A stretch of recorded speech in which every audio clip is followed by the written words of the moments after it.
এই ভয়াবহ করোনা পরিস্থিতিতে আগামীকাল দশম অর্থাৎ শেষ দফার নির্বাচন রাখবে। বীভৎস অবস্থা গোটা রাজ্য এবং গোটা দেশে।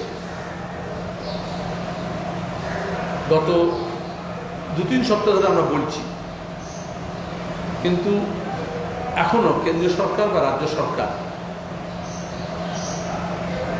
দুর্দশাগ্রস্ত মানুষের জন্য যা যা করণীয় সেই ব্যাপারে প্রথমে অবহেলা করেছেন এবং এখনো সেদিকে তারা নজর দিচ্ছেন না। সরকার ঘোষণা করে দিল যেদিন যে 1 তারিখ থেকে 18+ জন্য টিকাকরণ হবে, কিন্তু তার প্রথম শর্ত হচ্ছে টিকার সাপ্লাই।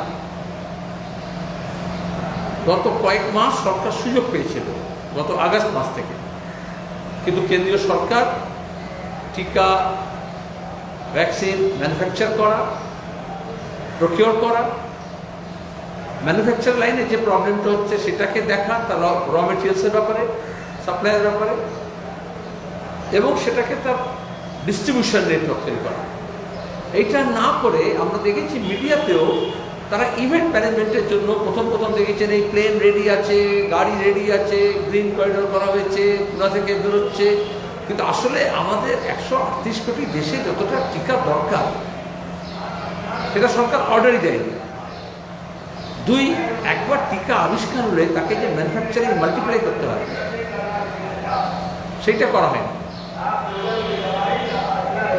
ম্যানুফ্যাকচারিংয়ের জন্য আমাদের যে টিকা প্রস্তুত করতে পারে এমন যত ল্যাব এবং সংস্থা ছিল, রাষ্ট্রায়ত্ত এবং প্রাইভেট, সেগুলোকে সরকার অ্যাক্টিভেট করেনি। আর যে ইনস্টিটিউটকে দায়িত্ব দেওয়া হয়েছিল, যারা ম্যানুফ্যাকচার করছিল, সিরাম ইনস্টিটিউট, তাদের দামের ব্যাপারেও সরকার প্রথম থেকেই বুঝিয়ে দেওয়ার চেষ্টা করছে। এক্ষেত্রে যে কোনো ক্রাইসিসের আমরা জানি, অর্থনীতির যে কোনো একদম প্রথম বর্ষের ছাত্র জানে যে ডিমান্ড সাইড এবং সাপ্লাই সাইডটাকে ম্যানেজ করতে হয়। সরকারের দায়িত্ব এটা ছিল এক্ষেত্রে। সরকারের ডিমান্ডটা হু করে বাড়ছে, রোগ যেরকম বাড়ছে, আতঙ্ক যেমন ছড়াচ্ছে, প্রয়োজনীয়তা যেরকম বাড়ছে, আবার সরকার যেহেতু আরও বেশি মানুষ নিতে পারবেন বয়সের দিক থেকে, সেটা সিদ্ধান্ত করেছেন। কিন্তু তার একই সঙ্গে সঙ্গে ওটাকে একটা প্রাইস ফিক্স করে দিয়েছেন, বা কোম্পানিকে সেই প্রাইস ফিক্স করতে সুযোগ করে দিয়েছেন, এবং সেখানেও ডিসপ্যারিটি, 3টে রেট করা হয়েছে, কেন্দ্রীয় সরকারের জন্য একটা, রাজ্য সরকারের জন্য একটা, প্রাইভেট সেক্টরের জন্য একটা। আমরা প্রথম থেকে বলেছি ইউনিভার্সাল ভ্যাকসিনেশন, যে কোনো টিকাকরণ হচ্ছে সার্বজনীন এবং সেটা বিনামূল্যে। সরকার নিজে বাজেটে করার সময় বলেছিল যে আমরা টাকা রাখছি টিকা প্রক্রিয়ার জন্য, তাহলে কেন সেই টাকাটা ব্যবহার করা হয়নি, কেন অর্ডার দেওয়া হয়নি, কেন আমাদের দেশে যে রাষ্ট্রায়ত্ত যে টিকা তৈরি করতে পারে এমন যাদের সামর্থ্য আছে তাদেরকে টিকা তৈরি করার সুযোগ করে দেওয়া হয়নি। আর এই কতটা চাহিদা, কতটা যোগান, এটার জন্য তো পরিকল্পনা লাগে। আজকে গোটা দেশের স্বাস্থ্য ক্ষেত্রে যে দুরবস্থা এবং এই ধরনের একটা বিপদের কোনো পরিকল্পনাহীন যে সরকারের দশা, সেটা এই জন্যই যে পরিকল্পনা আয়োগকে ভেঙে দিয়েছে, নীতি আয়োগ করেছে, যেখানে পরিকল্পনা কমিশন এই কাজটা করার কথা, কোন রাজ্যে কতটা প্রয়োজন আছে, কোথায় কত ভয়াবহতা আছে, কে আগে পাবে, কে পরে পাবে, কীভাবে পাবে, সেটা সরকার হুইমজিক্যালি সিদ্ধান্ত করছেন প্রাইভেট সেক্টরের সঙ্গে কথা বলে। কারণ সিরাম ইনস্টিটিউট বলেছে আমরা এই দাম ঠিক করেছি, সরকারের সঙ্গে কথা বলে নিই। আমাদের মতো গরিব দেশে সবচেয়ে বেশি দামে টিকার দাম ঠিক করা হয়েছে, পৃথিবীর সবচেয়ে ধনী দেশের থেকেও বেশি দামে আমাদের দেশে সরকার ঠিক করে। কেন? আমরা আগেও বলেছি সরকারকে সিদ্ধান্ত করতে হবে বিনামূল্যে সার্বজনীন টিকার ব্যবস্থা করতে হবে, এবং তার জন্য টিকা প্রোডাকশনের জন্য আমাদের যত ইউনিট আছে আমাদের দেশে সেগুলোকে কাজে লাগাতে হবে। একই ক্ষেত্রে অক্সিজেনের ক্ষেত্রেও ডিমান্ড যখন বেড়েছে সরকার সাপ্লাই সাইড দেখেনি, বরঞ্চ ভুলভাল সিদ্ধান্ত নিয়েছে। পরে এক প্যানিক বাটন, যখন বাড়ছিল এই সেকেন্ড ওয়েভ যখন এসছে, তখন সরকার সেদিকে নজর দেয়নি। কেন্দ্র সরকার বা রাজ্য সরকার পিআর জবের জন্য বলেছিল, আপনাদের মনে আছে, রাজ্য সরকার বলেছিল নোবেল লরিয়েটদের নিয়ে একটা কমিটি তৈরি করেছিল গত বছর কোভিডকে লড়ার জন্য, সেটা কমিটি কোথায় গেল? আর কেন্দ্র সরকার যে মনিটরিং কমিটি করেছিল সেটা হোম মিনিস্টার এবং প্রাইম মিনিস্টারের সময়ের অভাবের জন্য সেটা মিটিংই হয়নি কার্যকরী, যার ফলে কোনো সিদ্ধান্ত নেওয়া হয়। আজকে আমরা দাবি করছি এক ইউনিভার্সাল, ফ্রি এবং যথেষ্ট পরিকাঠামো গড়ে তুলতে হবে যাতে লোকে দিশেহারা না হয়।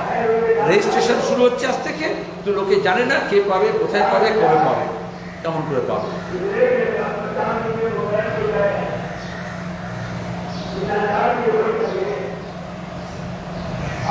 বলুন, এই ব্যাপারে তো কোনো প্রশ্ন থাকে তাহলে পরে অন্য বিষয়ে যাবো।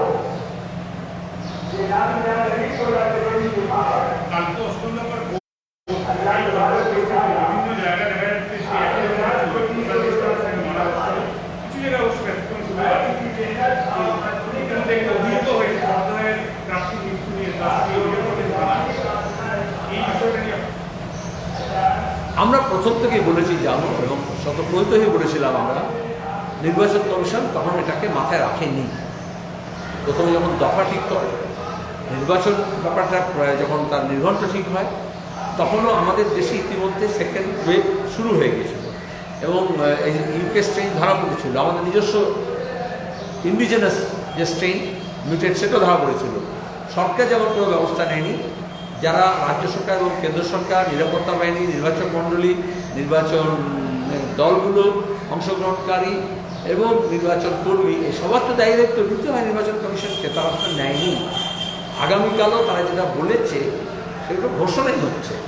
এই যে বললো দাঙ্গাঙ্গামা করতে দেবো না, কোনো হতে দেবো না, অনুব্রতকে নজরবন্দি রাখবে, তা বললো সেগুলো হয়ে গেছে।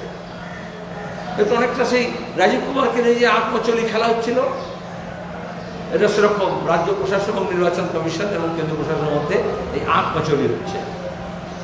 মেরে হামজলি খেলে আত্মচলি ছিল না পুরোনো গান, জোকে পাঁচ।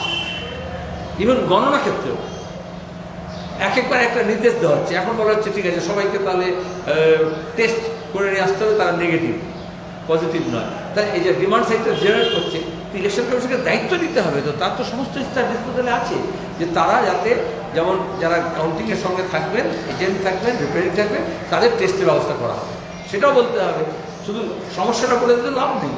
নতুন সমস্যা ক্রিয়েট করছে। আসলে যে মোদী সরকারের হলমার্ক হচ্ছে আমাদের দেশে একটা ক্রাইসিস ক্রিয়েট করো, পিপুলকে সেই ক্রাইসিসের মধ্যে এঙ্গেজ করো, তারপরে নিজে অবতার হিসেবে আবির্ভূত হও। কিন্তু সেটা হচ্ছে না, এটা আটারলি ফেল করেছে। জর্ডানে 6 জন রুগী মার্চ মাসে অক্সিজেনের অভাবে মারা গিয়েছেন বলে জর্ডানের স্বাস্থ্যমন্ত্রী পদত্যাগ করেছেন। আমাদের দেশে বা রাজ্যে অ্যাকাউন্টেবিলিটি বলে কোনো ব্যাপার নেই, সরকারের কোনো অ্যাকাউন্টেবিলিটি নেই।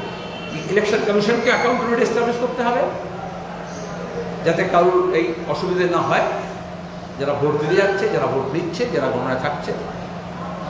তার জন্য আমরা সংযুক্ত মোর্চার তরফ থেকে আমরা পূর্ণাঙ্গ রূপে একটা মেমোরেন্ডাম ইতিমধ্যে জমা দেওয়া হয়েছে ইলেকশন কমিশনের কাছে। আমি সেই নির্দেশে যাচ্ছি না। আমরা ইতিমধ্যে আমাদের রাজ্যে যেমন করোনা ফার্স্ট ওয়েভের ক্ষেত্রে করেছিলাম, ছাত্র, যুব, শ্রমিক, কৃষক, মহিলা, কর্মচারী, ট্রেড ইউনিয়ন সমস্ত সংগঠন মিলে, কৃষক সংগঠন মিলে তারা নিজস্বভাবে কেন্দ্রীয় পরিকল্পনার অংশ হিসেবে তারা স্যানিটাইজেশন করা, মাস্ক বিলি করা, সচেতনতা তৈরি করা, কোথায় অক্সিজেন, কোথাও অ্যাম্বুলেন্স, কোথাও ওষুধ, কোথাও হাসপাতাল, এই ব্যাপারে ফেসিলিটেট করার চেষ্টা করছে।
হ্যালো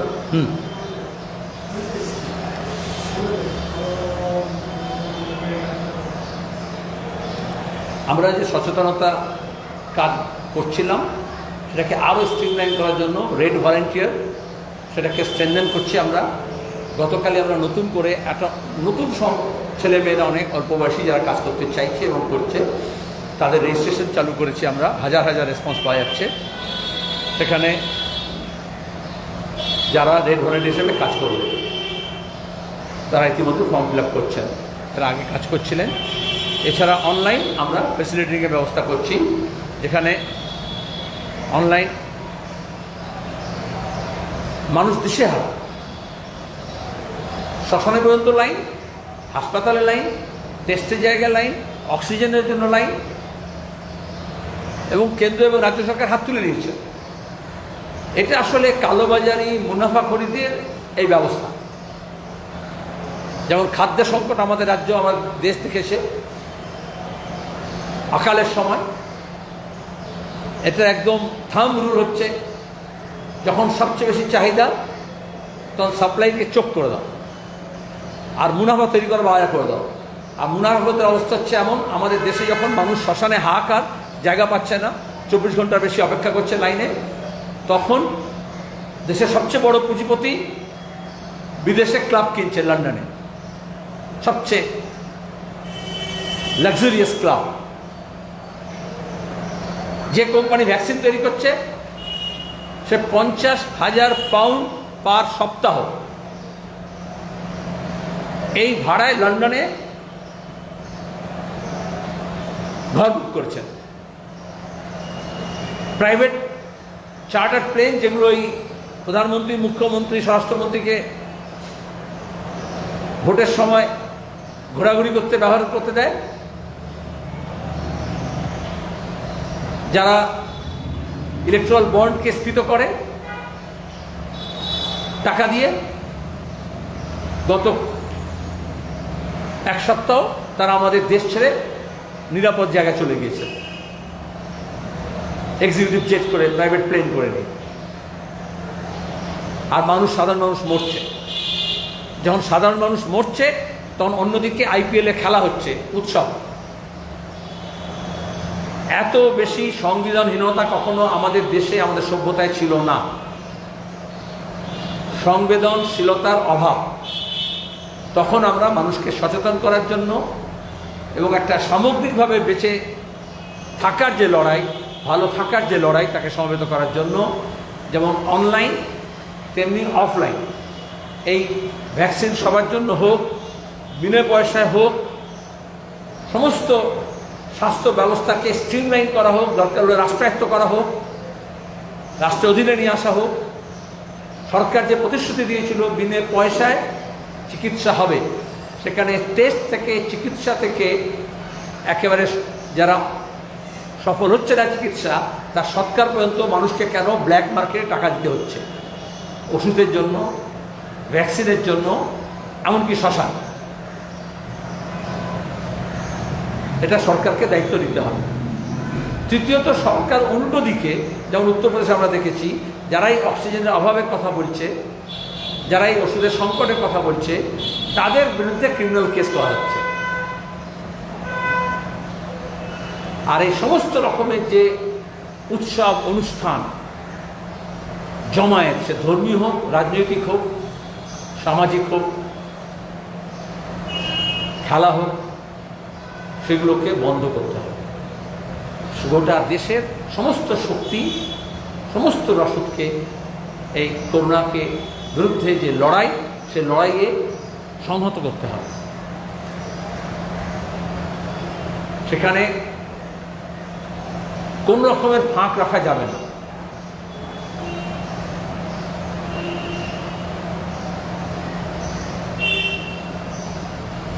ঠিক আছে। আর একটা গুরুত্বপূর্ণ নিয়ে 11:40-এ তিনি বাড়ি থেকে বেরোলেন এবং তারপর নাকি নন্দনবনে বেরিয়ে কি হয়েছে সেটাকে সাইকেল করলেন, তারপরে রামপুরহাটে পুজো দিলেন, কমিশনার খুঁজে পেলাম।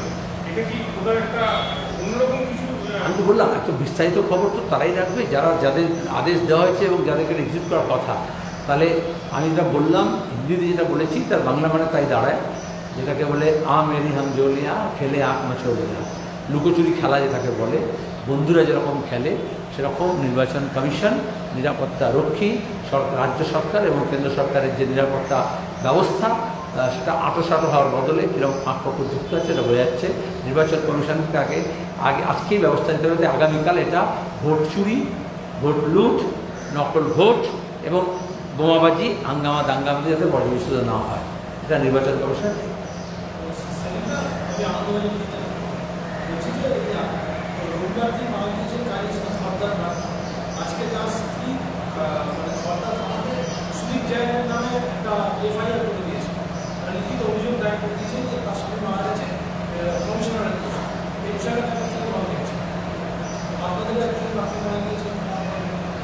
আমি তো বলছি অ্যাকাউন্টেবিলিটি, দ্য কি ওয়ার্ড ইজ অ্যাকাউন্টেবিলিটি। মোদী সরকার যখন এসেছিলেন তখন তিনি তিনটে কথা বলেছিলেন 2014-তে 15 আগস্ট যখন লাল ঝান্ডা আরোহণ করেছিলেন। তার মধ্যে একটা ছিল ট্রান্সপারেন্সি। এই পিএম কেয়ার থেকে আরম্ভ করে কোনো ব্যাপারে কোনো সিদ্ধান্তে কোনো ট্রান্সপারেন্সি নেই। দ্বিতীয় ছিল অ্যাকাউন্টেবিলিটি, দায়বদ্ধতা। সেখানে কোনো দায়বদ্ধতাও নেই। সেটা নির্বাচন কমিশনও তো সরকারের একটা ডিপার্টমেন্ট হয়ে গিয়েছে। তার তো হওয়া উচিত ইন্ডিপেন্ডেন্ট একটা কনস্টিটিউশনাল বডি। আজকে মুসোলিনির শেষ দিন, আজকের দিনে পৃথিবীর সব একনায়ক, সব ফাসিস্ট, এটা মনে রাখতে হবে। তারাই শেষ কথা বলে না, জনগণ শেষ কথা বলে। সেখানে দাঁড়িয়ে আমাদের দেশে সমস্ত সাংবিধানিক সংস্থা যারা মানুষকে রিলিফ দেওয়ার কথা, মানুষের অধিকার প্রতিষ্ঠা করার কথা, তারাও এই হুকুমদারি এবং দাবিদারির অংশীদার হয়ে যাচ্ছে, ইনক্লুডিং ন্যায়ালয়। প্রকাশ্যে বলছি আমি, নির্বাচন কমিশনের সুযোগ ছিল তার স্বাধীন সত্তা প্রতিষ্ঠা করার, সেখানে করেনি। দ্যাট অ্যাপার্ট আমি বলছি নির্বাচন কমিশনেরও অ্যাকাউন্টেবিলিটির প্রয়োজন। এই যে এফআইআর করলে এটা হচ্ছে অ্যাকাউন্টেবিলিটি এস্টাবলিশ করার জন্য।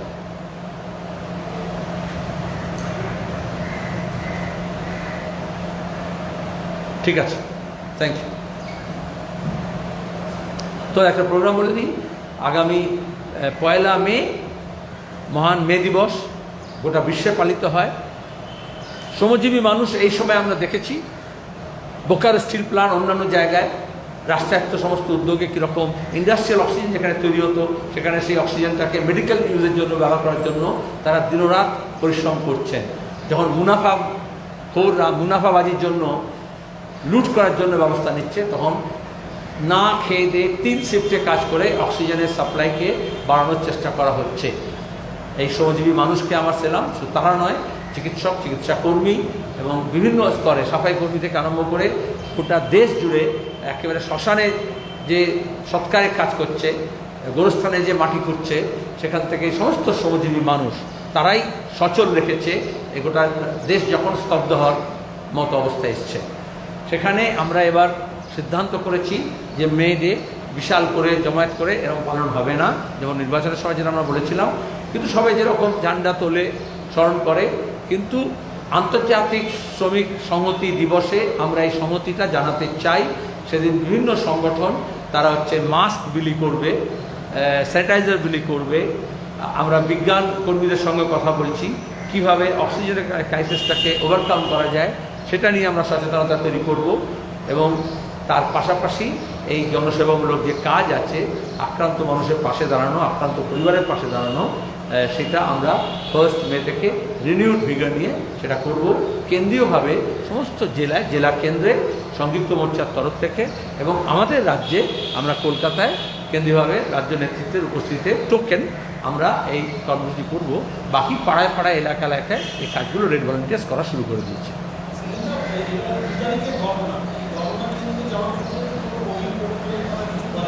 আমরা বলেছে, নির্বাচন কমিশন বলেছিল যে যারা যাবে, এই যে কাউন্টিং এজেন্ট থেকে যারা কাউন্টিং করবে তাদের সবাইকে টেস্ট রিপোর্ট দিতে হবে। যাতে আমরা ডিমান্ড করেছিলাম, যেটা তোমাকে ফার্স্ট পার্টে বললাম, একটা সুবিধে, আমি জন্য উঠেও গেছিলাম, যে ফার্স্ট পার্টে আমি বলেছিলাম যে আমরা চাই, এটা ডিমান্ড করলো ঠিক, হঠাৎ করে কোথায় টেস্ট করবে, কোথায় ছুটবে, তাহলে সরকারি যন্ত্র যখন নির্বাচন কমিশনের আওতায় আছে এখন, সুতরাং তার ব্যবস্থা করতে হবে। এক্ষুনি আমার কাছে আমি বাইরে গেলাম, ওই জন্য রিপোর্ট এলো যে নির্বাচন কমিশন নির্দেশ দিয়েছে জেলা আধিকারিকদেরকে যে তারা এইদেরকে টেস্ট করার প্রোটোকলটাকে অবজার্ভ করবে।